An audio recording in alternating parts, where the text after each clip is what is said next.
Hi there, this is your Professor Paul Narkunis checking in with you in this video. I basically have three goals with the video: to give you some little more background information on Poe and some of both of his biography and his literary contributions.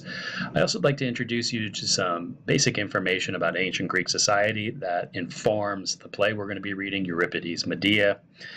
And I'd also like to give you some basics on the elements of Greek tragedy that we will be seeing and reading in the play.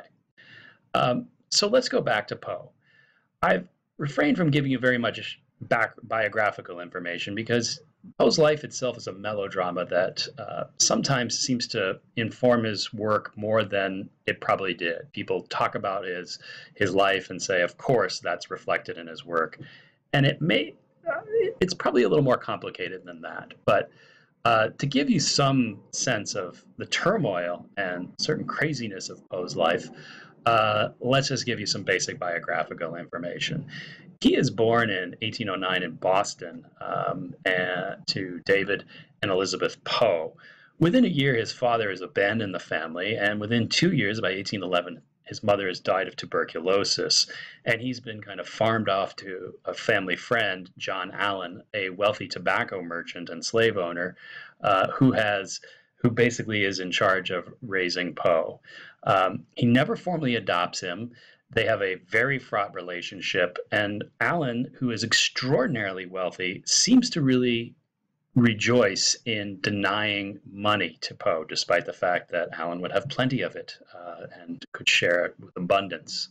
So Poe always kind of had father issues, and because he had an absent father, and the father figure in his life, John Allen, was really, in no uncertain terms, kind of a jerk.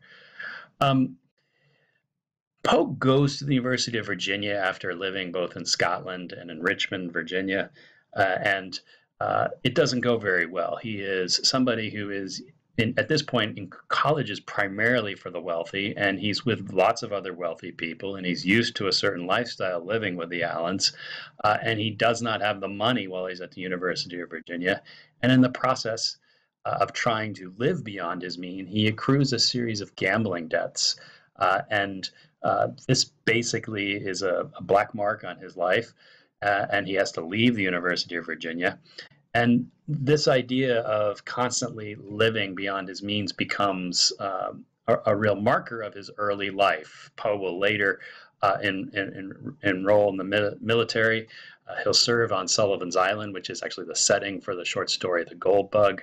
He'll leave it within 2 years. He'll go into West Point again to try and kind of find, to go down the straight and narrow path.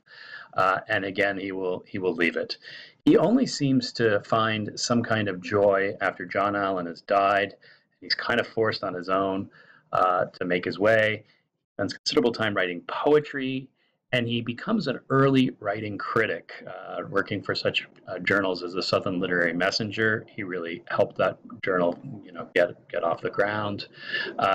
And this is where he starts writing some of the short stories that we read. All of them were done primarily for money rather than necessarily for artwork. At this moment in time, the idea that you could be an artist is really not feasible. You couldn't really make a living off your art. Whether you can do that now is an open question as well.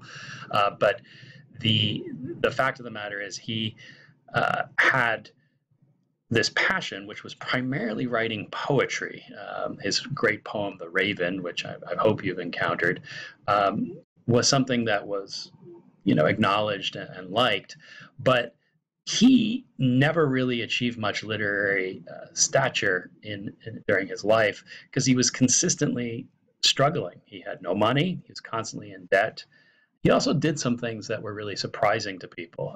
He ended up marrying his cousin, who was only 13 years old at the time. And he had a problem with alcoholism. There's a lot of theories behind this. It certainly makes an appearance in the Black Cat story. He may have not, in fact, been an alcoholic so much as that he had a violent reaction to alcohol, which made him like he was allergic to alcohol. So It caused him to have blackouts. It caused him to have all kinds of things. It caused him to be utterly dysfunctional. He lost a couple jobs because of this, including ones that had given him some respectability. And the course of his life remains utterly tragic, to such a degree that, you know, literary critics and popular culture has frequently looked at his life and read his stories through it. And that's a real shame, because his stories tell us a whole lot more. The detective story genre, and certainly the Murders in the Rue Morgue, don't really speak to that biography. And another thing you should know is that Poe's short story, The Gold Bug, which also appears in this collection, but which we did not read, is really a fabulous short story. And in fact, it is one of the earliest examples of what's called cryptography, code breaking. And so going back to World War II, many of the people who were involved in code breaking, particularly breaking the German code, the Enigma code, that they looked to Poe as a model for how to understand code breaking, because it was a fairly new science at that time period.